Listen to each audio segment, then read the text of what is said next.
சீரியல்களின் full எபிசோடுகளை Sun டிவியில் ஒளிபரப்பான உடனே எக்ஸ்க்ளூசிவாக சன் நெக்ஸ்டில் மட்டும் ஃப்ரீயா பாருங்கள். நீங்க என்ன கேட்க போறீங்கன்னு எனக்கு தெரியுது. நான் நல்லா யோசிச்சுதான் இந்த முடிவுக்கே வந்திருக்கேன். செவந்தி, என்னடா இவன் திரும்ப திரும்ப கேட்கறான்னு தப்பா நினைச்சுக்காத. உண்மையாவே நீ யோசிச்சுதான் இதை பண்ணியா, இல்ல உன்னை சுத்தி இருக்கிறவங்க எல்லாம் இந்த சூழ்நிலைக்கு தள்ளிட்டாங்களா?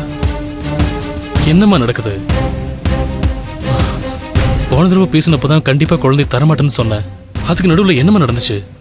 ஏன் இப்படி பண்ணிட்டு வந்திருக்க? இத பாரு, உன்னை யாராவது கட்டாயப்படுத்தினாங்களா? அப்படிலாம் யாரும் என்ன கட்டாயப்படுத்தலன்னு நானும் யோசிச்சு பார்த்தேன். சரி, ரகு தானே, குழந்தைய நான் வேற யாருக்கிட்டையும் கொடுக்க போறது இல்லைல்ல. அவரு இங்க தானே இருக்க போறாரு. என் குழந்தை என் கண்ணு முன்னாடி தானே வளர போறான். என்ன, என் கூட இருக்கிறதுக்கு பதிலா ரகு கூடயும் பூர்ணிமா கூடயும் கொஞ்சம் அதிகமா டைம் ஸ்பெண்ட் பண்ணுவான். அவ்வளவுதானே. அம்மாவா இருந்தவ பெரியம்மாவா இருக்க போறேன். ஆரம்பத்துல கொஞ்சம் வலிக்கதான் செய்யும், போக போக பழகிடும். எனக்கு தான் 3 பேர் இருக்காங்களே, ரகுவுக்கு யாருமே இல்லைல்ல. இதெல்லாம் யோசிச்சு பார்த்துதான் நான் இந்த முடிவுக்கே வந்தேன். மத்தபடி ஒன்னும் இல்லைன்னு. செவந்தி, எனக்கு உன்னை பத்தி நல்லா தெரியும்.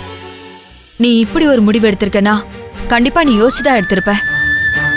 ஆனா இருந்தாலும் இத பாக்கும்போது உனக்கு சாதாரண முடிவாதான் இருக்கும். ஆனா கொடுத்ததுக்கு அப்புறம் மனசு ரொம்ப வலிக்கும். அன்னைக்கு நீ குழந்தைய திரும்ப கேட்கணும்னு நினைச்சா கூட கிடைக்காது. சூழ்நிலை உன்னை பிரிச்சு வேற எங்கேயாவது கொண்டு போயிரும். ரொம்ப கஷ்டமா இருக்கும் செவந்தி.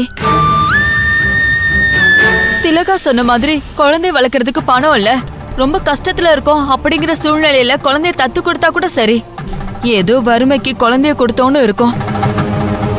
இங்க இருக்கிறத விட என் குழந்தை வேற ஒரு இடத்துல நல்லா வளருமேங்கிற திருப்தி இருக்கும். ஆனா இது அப்படி இல்ல செவந்தி. நீ நல்ல நிலைமையில இருக்க. இப்பதான் பிசினஸ் நல்லா டெவலப் ஆகுது. உனக்குன்னு இருக்கிறது 2 பசங்க தான். அதுல ஒரு பையனை தூக்கி கொடுக்கணும்னா அதுக்கு ஒரு மனசு வேணும் செவந்தி. நீ ஏதோ ஒரு முடிவு பண்ணி கொடுத்திருக்க. ஆனா நல்லா யோசிச்சுக்கோ செவந்தி. வாக்கு கொடுக்கறதெல்லாம் ஒரு விஷயமே இல்ல. நாளைக்கு நம்ம கஷ்டப்பட போறோம்னு தெரிஞ்சா அதை இன்னைக்கே தவிர்த்தரணும்ல. இல்ல நீ, இது யோசிச்சு எடுத்த முடிவுதான்.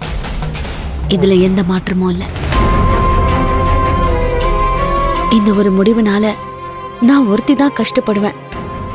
மத்தபடி சுத்தி இருக்கிற எல்லாருமே சந்தோஷமா தானே இருப்பாங்க. இத்தனை பேர் சந்தோஷத்துக்காக என் சந்தோஷத்தை கொஞ்சம் சாக்ரிஃபைஸ் பண்றதுல தப்பு இல்லைன்னு தோணுது. அதனாலதான் நான் இந்த முடிவெடுத்தேன்.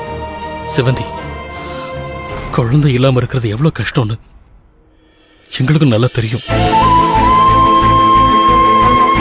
ஆனா இருக்கிற குழந்தைய கொடுத்துட்டு உள்ளுக்குள்ள நீ எவ்வளவு கஷ்டப்படுவன்னு எங்களால புரிஞ்சுக்க முடியுது. வெளிப்படையா நீ அதை சொன்னாலும் உனக்கு உள்ளுக்குள்ள கஷ்டமா தான் இருக்கும். நீ அதை மறைக்கிற. சரி, பரவாயில்ல விடு.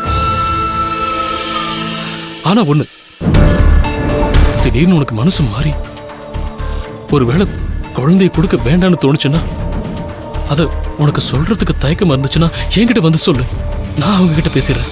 ஏதோ ஒரு சூழ்நிலையில ஓகே சொன்னோம், இப்ப இன்னொரு சூழ்நிலையில முடியாதுன்னு சொல்றோம். இதுதான் வாழ்க்கை,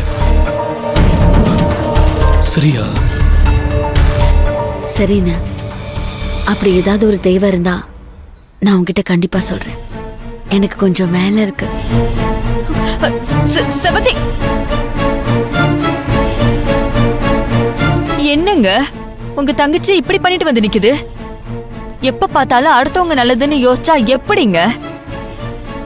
அப்படி யோசிக்கிறது கூட தப்பு இல்ல. ஆனா நம்ம குடும்பமும் நல்லா இருக்கணும்ல. தெரியுது ராதா. ஆனா இப்ப எது சொன்னாலும் கண்டிப்பா இவ கேட்க மாட்டா. பாப்போம் என்ன நடக்குதுன்னு.